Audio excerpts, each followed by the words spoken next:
Hello, everybody. I would like to present to you a study we did in Lato Hospital in Geneva. I was a fellow with an orthopedic surgeon, Alexander Lederman, and we decided to do this study because when a patient needed surgery for rotator cuff, it is a mess. We have 6 to 9 months of rehabilitation to do after that. I also would like today to put results in the compare with the current literature. So we are speaking, we are effect of platelet-rich plasma for the treatment of interstitial supraspinatus lesion, randomized double-blind study. So we are speaking about PRP, platelet-rich plasma, as a regenerative medicine for small lesion tears. So what to think about the platelet-rich plasma? It is a question. For fundamentalists, they are doing tons of research, basic research on animals and tons of publications. They have a huge result on promising things. For us, the sportsmen and the other physician, it is a smart way to do the good, but it might also report a huge amount of money. And for the patient, it is a kind of magic wand. So background. Before us, two teams did similar studies, conservative management. One find positive results, they are not.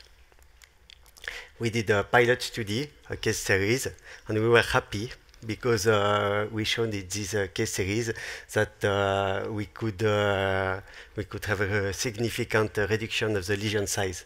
If you are looking here, we have a tear with a fluid signal in T2 MRR arthrogram, and here no tear anymore in this example 7 months after. So study design, no hypothesis, we imagine that if we put PRP in a restricted space, so an interstitial lesion, we would avoid the flushing effect of the active biomolecules and platelets into the supracromial bursa. We therefore performed a study on a restricted patient sample with an interstitial lesion only. It is about 10% of the patient. We would like to begin with the simple ones. So design, we took 80 patients, randomized 1-to-1, and in the intervention group, we did at 1 month of interval 2 ultrasound-guided PRP infiltration. In the control group, we did 2 intravenous ultrasound-guided saline infiltration. And the outcome was a tear size change, as I showed you on a magnetic resonance arthrogram. We were happy because on the 107 patients screened, we could include our 84 patients, and we lost only 4 patients of follow-up. Baseline characteristics were hopefully similar between the groups. We didn't do stratification or matching, but we had no problems here. We included mainly middle-aged people with degenerative problems of the supraspinatus tendon.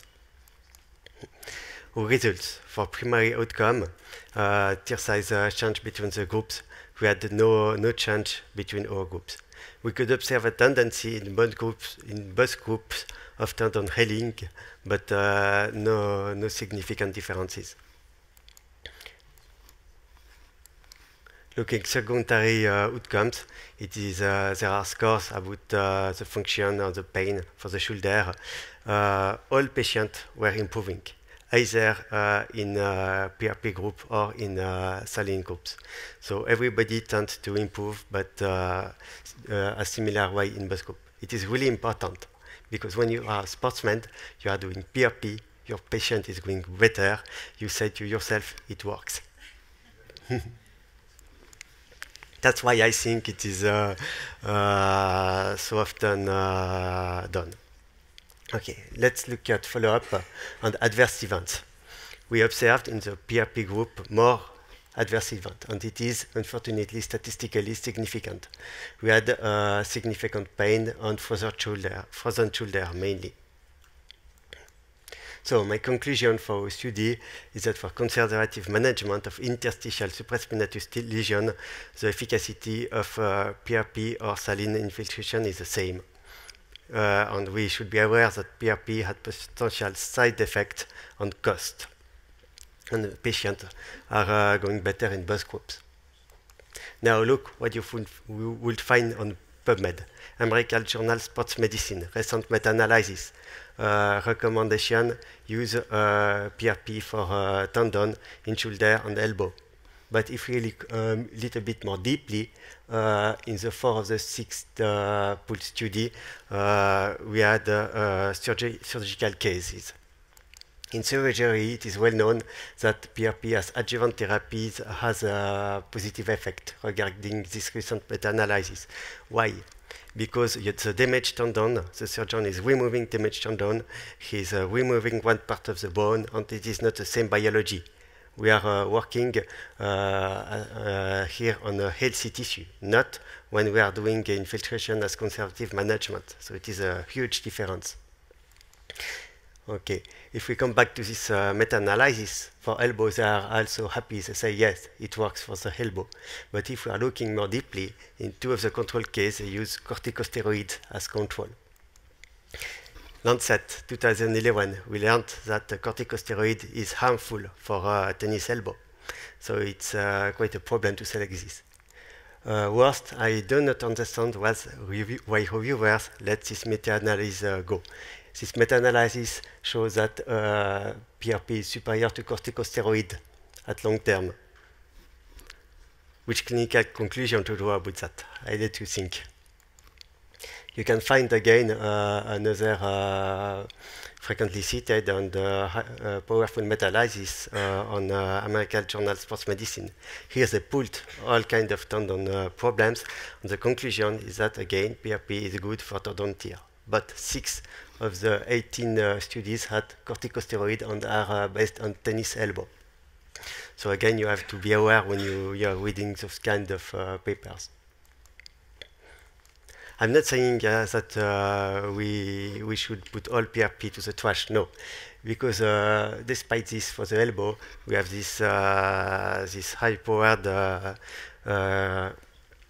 case control study that showed that with leukocyte-rich PRP, we are more effective than needling at long-term follow-up. And another problem, as I said, we have many kinds of PRP with leukocyte, without, with or without red blood cells, with activators. We do not know which amount of platelets we would put it into PRP, how many times we should do the infiltrations, if we should do adjuvant physical therapies or not. So there are many open questions. And unfortunately, those answers did not exist. We have recent papers that try to help us and to guide us. I like the first one, but we have no strong evidences of what to do. So we chose for us to do any kind of regimen, but we are not sure that it was a good one. So the clinical message I want to give to you is that for PRP, you should not think tendon PRP. You should think at which place we are and which kind of PRP you would like to use. You should be aware that we have, as I shown, potential side effect, especially pain, and the cost, because in Switzerland, insurance are not taking in charge PRP.